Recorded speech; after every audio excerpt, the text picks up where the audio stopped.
Hi, here is my collection of Penguin modern classics.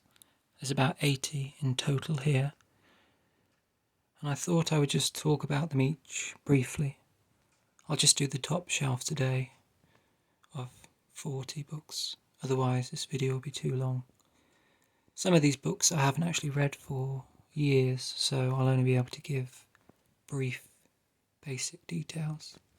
Let's get started. First up is Chernobyl Prayer by Svetlana Alexievich. This is a journalistic oral history of the 1986 Chernobyl nuclear disaster and its effect on the people of Belarus. The author interviews many of the people affected, such as the widows of the dead firemen. She interviews locals who were forced to evacuate and locals who in fact stayed behind despite the radiation. She also talks to soldiers who were drafted to go clean up the area as best they could. It's a sad book. Next up we have 5 spy books from the 1930s by Eric Ambler, a British writer. So they all take place with the kind of background of war, growing tension in Europe in the build-up to the Second World War.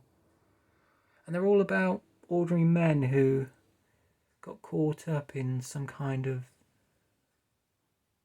fascist plot to do harm. Unintentionally, these ordinary men became involved, threatened. First up here is Cause for Alarm. This is set in Italy.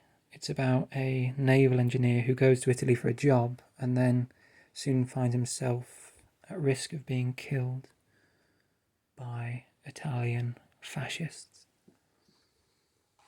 Then we have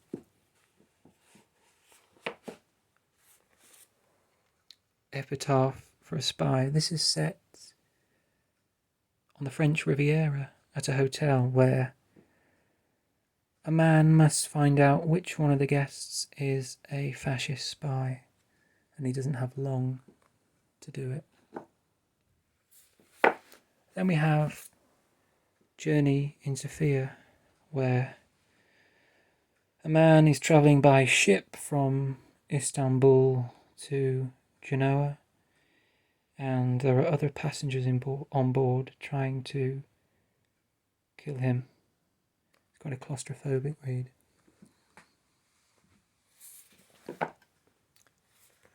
Then we have The Mask of Dimitrios, which starts off in Istanbul, as the cover indicates. This is about, it's about a criminal mastermind called Dimitrios who washes up dead in the river, the Bosphorus, and a crime writer called Charles Latimer decides that this Dimitrios is an interesting character and he's going to use him as a kind of inspiration for a new crime detective novel he's writing. But not everything is as it seems, and Charles Latimer travels across Europe in search of Dimitrios and perhaps discovers that the dead man isn't so dead. Then we have the final Ambler here, Uncommon Danger, which is about a journalist operating across Europe who becomes unintentionally caught between fascists and Soviet agents. All of these Ambler books are very enjoyable. Next up is Lucky Jim by Kingsley Amis. This is a funny story about a history teacher at a university who hates his job and decides to rebel in quite funny and creative ways. It's quite a feel-good book.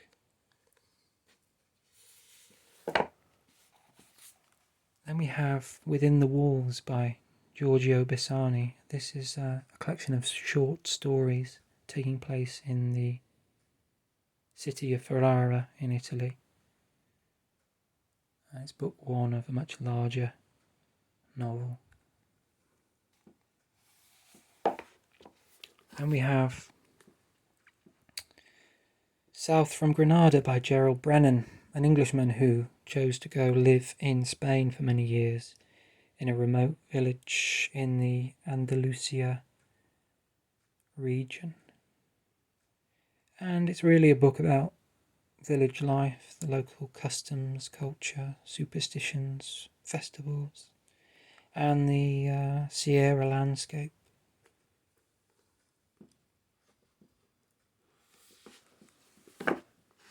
Then we have quite a famous book, A Clockwork Orange by Anthony Burgess. This is about a dystopian Britain where gangs of teenagers go out and commit senseless acts of ultra-violence against innocent people. The main character, Alex, gets caught and sent to a kind of institution where he will supposedly be reformed.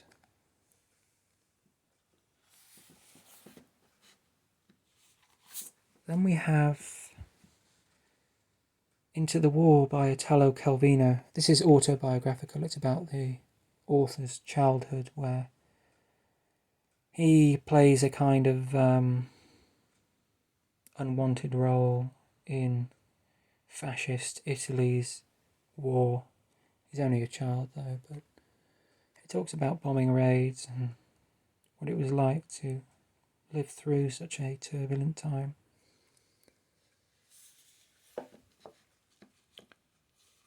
Then we have Under the Chagious Sun, also by Calvino. This is a collection of short stories to do with the senses. There's a story on hearing, on taste, on smell, sight. And they're kind of weird stories, but while they're abstract, I would say they're still interesting. Next we have The Fall by Albert Camus, a Algerian Frenchman. This is an existential or absurdist book about really a man whose life has fallen apart. It's a very short book. Another short Camus book that's more famous is The Outsider, also known as The Stranger, another classic of absurdist philosophy, about a man who senselessly kills a stranger and goes on trial for it and can't really explain why he did what he did. The final Camus here is The Plague, which is, as the name suggests, about a plague that strikes the town of Iran, and it's about how different people react to the catastrophe, how the doctor reacts, and other townspeople. It's quite prescient, I suppose.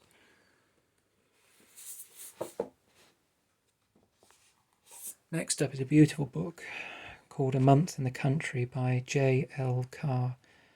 This is about a First World War veteran who undergoes a kind of therapy when he takes up a job in a village in the countryside.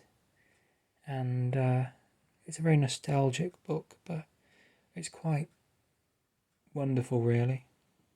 I would highly recommend it. It's short, but it sticks with you.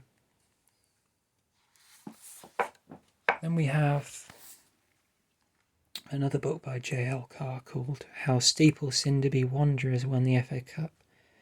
This is a kind of comedic book about how a tiny football team would win the biggest domestic cup competition. It's a kind of silly, fun, quick read. Then we're on to John le Carré. I have 5 here, the first 5 he ever published, starting with Call for the Dead, which is about a East German spy ring operating in London, and it introduces the character of George Smiley. Next up is A Murder of Quality. This takes place at a private school. It's not a spy story, in fact, it's a murder mystery. The wife of one of the tutors has been killed, and Smiley is trying to find out who did it. Next up we have the book that made le Carré famous, The Spy Who Came In From the Cold. An absolute classic of the spy espionage genre. Absolutely brilliant. Full of twists and turns. A masterpiece. Next up we have The Looking Glass War, which takes place about 15 years after the Second World War, where one of these spying departments has rather fallen on hard times. They become irrelevant, and the man in charge decides that they're going to reclaim, or try to reclaim, some relevance, some glory. But it's really a parody of The Spy Who Came In From the Cold in a way, because whereas in The Spy Who Came In From the Cold there was a lot of ruthless efficiency, intelligence, this book is full of incompetence and delusion, and it's a very sad story about a man who gets manipulated into doing something he should never have been asked to do. The final le Carré book I have here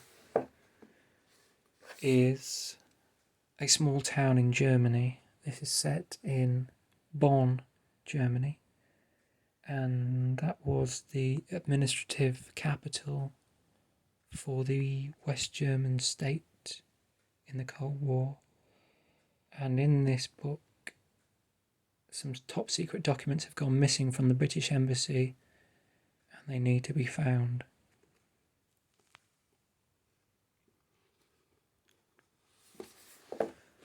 Next up we have a great apocalyptic book, The Death of Grass by John Christopher.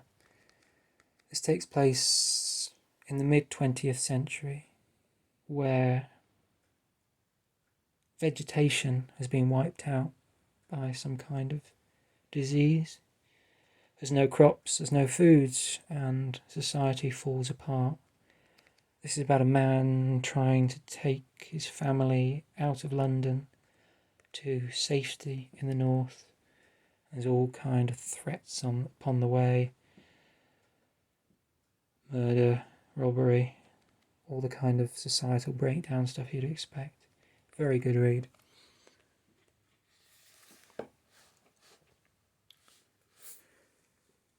Next up is The Man in the High Castle by Philip K. Dick.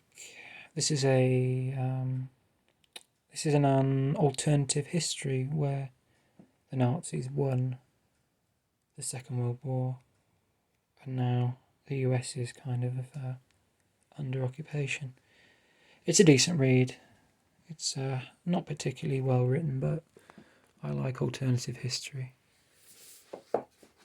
Next up is something autobiographical.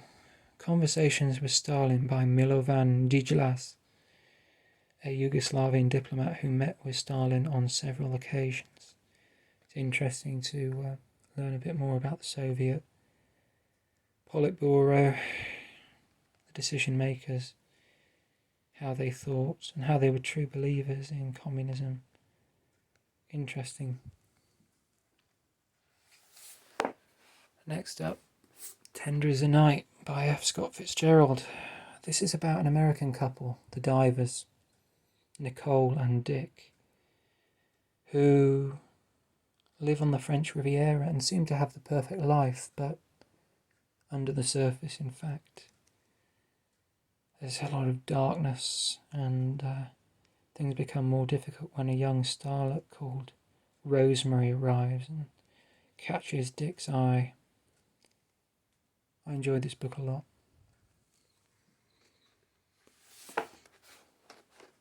Next up, The Great Gatsby, also of course by F. Scott Fitzgerald, the great American novel. I don't think I need to say any more about that one. Then we have something quite different. Football in Sun and Shadow by Eduardo Galeano, a Uruguayan writer and passionate football fan. This is a kind of history of football, really, over decades. The author died not long ago, but in this book he recounts a lot of the famous players over the decades, the different World Cup tournaments, what happened. It's a good read, although probably not one for people who don't care about football. Next up, we have the brilliant I, Claudius by Robert Graves. Claudius was a Roman emperor, and this story is told from his perspective. However, it takes place before he becomes emperor, when he was a rather forgotten figure, considered an idiot, really. And it's a story of power, politics, murder, betrayal, sex, lots of violence, lots of deception. It's a fantastic, gripping read.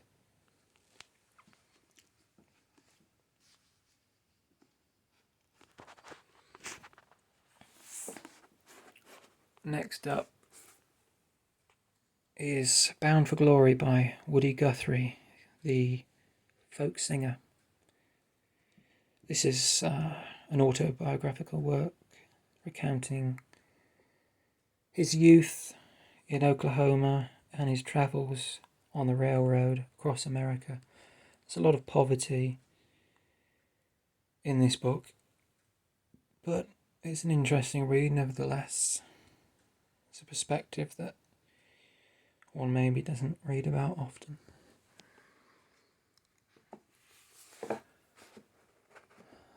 Talking of different perspectives, this is The Grass Arena by John Healy, who is a British alcoholic. This book is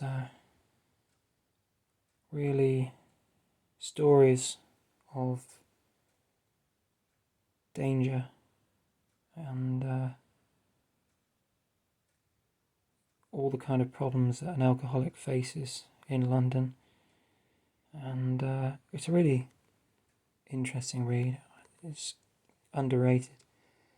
And it's interesting that Healy managed to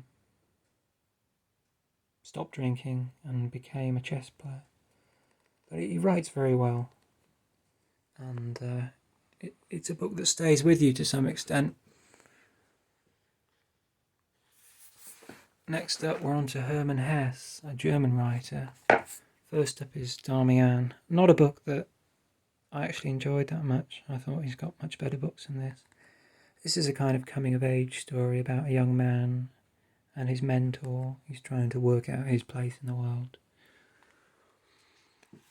Next up, by Hesse, is Narcissus and Goldman, an absolutely brilliant medieval story about two friends living in a monastery. Narcissus is an intellectual, whereas Goldman is a kind of adventurer, extrovert, fun-loving, and Narcissus stays at the monastery to teach and learn, whereas Goldman goes out to see 14th century Germany and has lots of adventures. It's absolutely brilliant, this book. It's one of my favourites I've ever read, and takes place with the backdrop of the Black Death. The two friends meet many years later. It's quite a sad story, but there's also a hell of a lot of joy in there along the way. Next up is Siddhartha, a sort of spiritualist, existentialist work taking place in India. There's a strong Buddhist influence. I mean, It's really a Buddhist book to some extent, quite a large extent. It's a good read. Finally, by Hess, we have Steppenwolf, which is a kind of more adult version of Darmian. It's about a man called Harry Haller who has a kind of split personality. By day he's a fairly normal man, but by night he's Steppenwolf. It's an alter ego. It's existentialist as well. All Hess stuff seems to be quite existentialist, but it's a good read.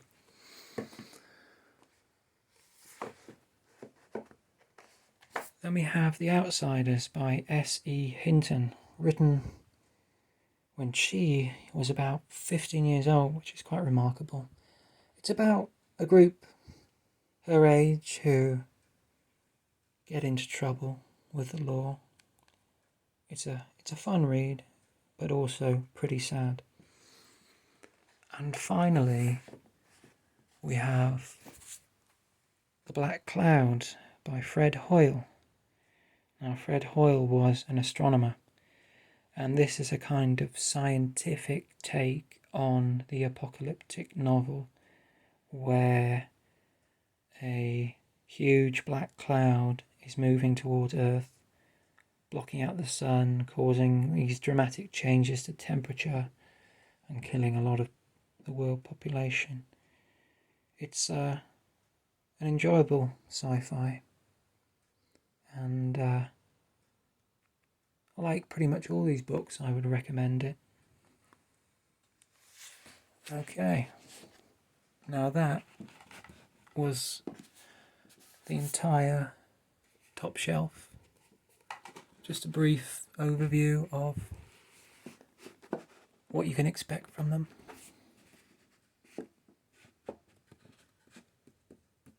And I'll make a part 2. We've still got a lot to talk about. Thanks for watching. Bye.